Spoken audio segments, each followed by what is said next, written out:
Viewers welcome to my channel. So ఈరోజు అయితే నేను అరటికాయ ఆవకూరలు అయితే చేసుకొని చూపించబోతున్నాను. సో ముందుగా అయితే నేను 2 అరటికాయలు తీసేసుకున్నాను. 2 అరటికాయలు ఇలా చిన్న ముక్కల్లా కట్ చేసుకున్నాను. సో ఈ చిన్నగా పీసెస్ ఉన్నాయి కదా, సో ఇలా కట్ చేసుకున్నాను.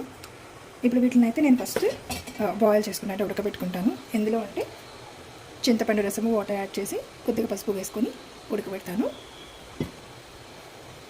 సో ఫస్ట్ అయితే ఒక గిన్నెలోని ముక్కలు వేసేసుకుంటున్నాను.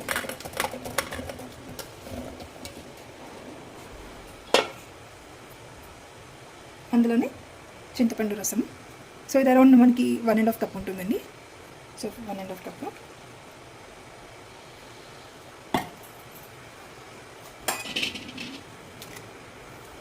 సో ఇందులోనే కొద్దిగా పసుపు, సో టేస్ట్కి సరిపడినంత సాల్ట్. సో నేనైతే 1 టేబుల్ స్పూన్ వేస్తున్నాను. సో అందులోనే వాటర్. సో మనకి ముక్కలు మునిగినంత వరకు వాటర్ యాడ్ చేసుకోవాలి. ఓకేనా, సరిపోయింది. సో ఇప్పుడు నేను స్టవ్ ఆన్ చేసుకుంటున్నాను.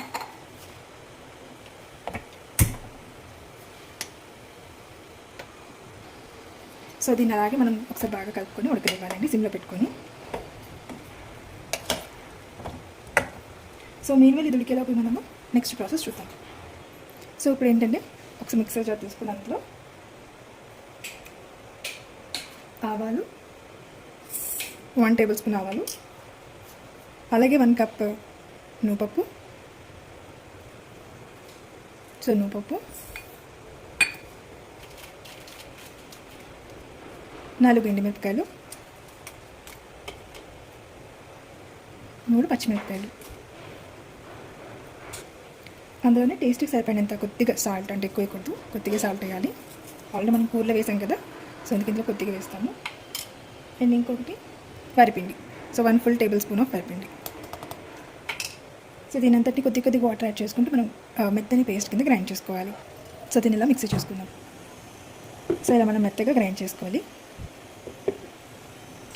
సో మనం మధ్య మధ్యలో కలుపుకుంటూ ఉండాలండి. ఒక ముక్క అనేది మెత్తగా అయిపోదు, అంటే ముద్ద అవుతుంది అనమాట. సో ఇంకొద్దిగా ఉడకాలి. సో మీరు దగ్గరే ఉన్నారంటే హైలోనే పెట్టుకోవచ్చు, లేదంటే సిమ్లో పెట్టుకొని కుక్ చేసుకోవచ్చు. సో ఇప్పుడు ఏంటంటే మనకి ముక్క ఉడికిందో లేదని చెక్ చేసుకోవాలి. సో నాకైతే కుక్ అయిపోయిందండి. ఇప్పుడు దాంట్లో సో నేనైతే ఏంటంటే 2 రెసిపీస్ అనమాట. ఇక్కడ ఏంటంటే మనము ఇది ఆవకూర కింద చేసుకుంటాము, అండ్ మిగతా పులుసు ఏదైతే ఉంటుందో పులుసు నేను పారదీసాను, ఫిల్టర్ చేసేసాను. ఇప్పుడు దీన్ని మనం తాలింపు పెట్టుకుంటే మనకి చారులాగా ఉంటుంది అన్నమాట. ఈ చారు కింద బాగుంటుంది. అండ్ దీంట్లో ఇప్పుడు ఏంటంటే మనం కొద్దిగా వాటర్, అది అడుగున కొద్దిగా పులుసు ఉంచేసుకోవాలి. దీంట్లో మనము గ్రైండ్ చేసి పెట్టుకున్న పేస్ట్ని యాడ్ చేద్దాం. సో ముందైతే నేను తీసుకున్నాను. ఇప్పుడు తాలింపు పెట్టుకోవాలి ఫస్ట్. సో తాలింపు నేను ఆవాలు, మినపప్పు, ఎండుమిరపకాయలు, నూనె వేసుకున్నాను.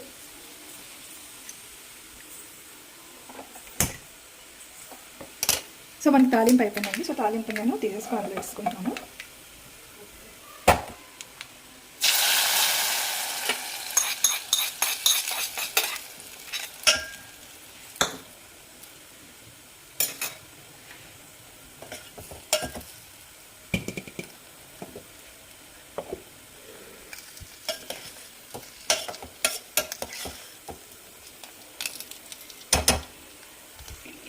సో గ్రైండ్ చేసుకున్న పేస్ట్ని వేసుకోవాలి.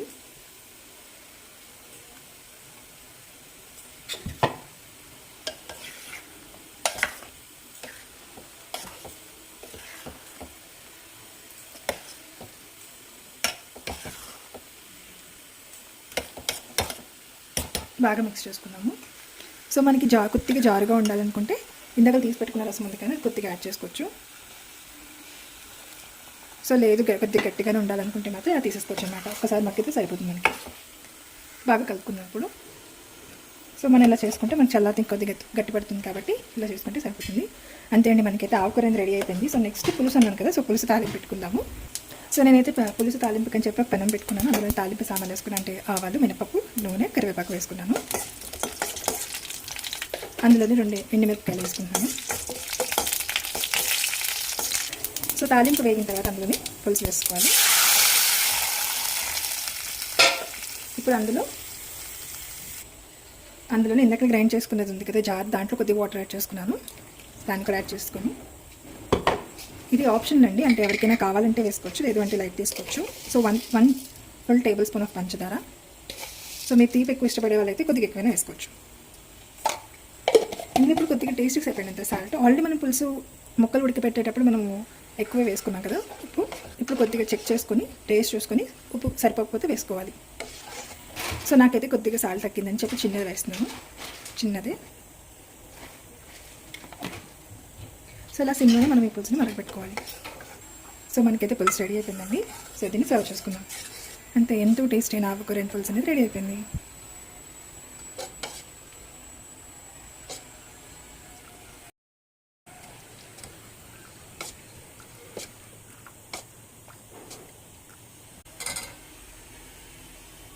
సో ఎంతో టేస్ట్ అయిన ఆకుకూర రెడీ అయిపోయింది. అలాగే వేడి వేడిగా పులుసు కూడా రెడీ అయిపోయింది. సో మీరు కూడా మీ ఇంట్లో ఈ రెసిపీని ట్రై చేసి ఒకే రెసిపీతో 2 వంటకాలు తయారు చేసుకోవచ్చు అనమాట. సో మీరు కూడా మీ ఇంట్లో ట్రై చేసి మీకు ఎలా వచ్చిందని తప్పకుండా కామెంట్ సెక్షన్లో చెప్పండి.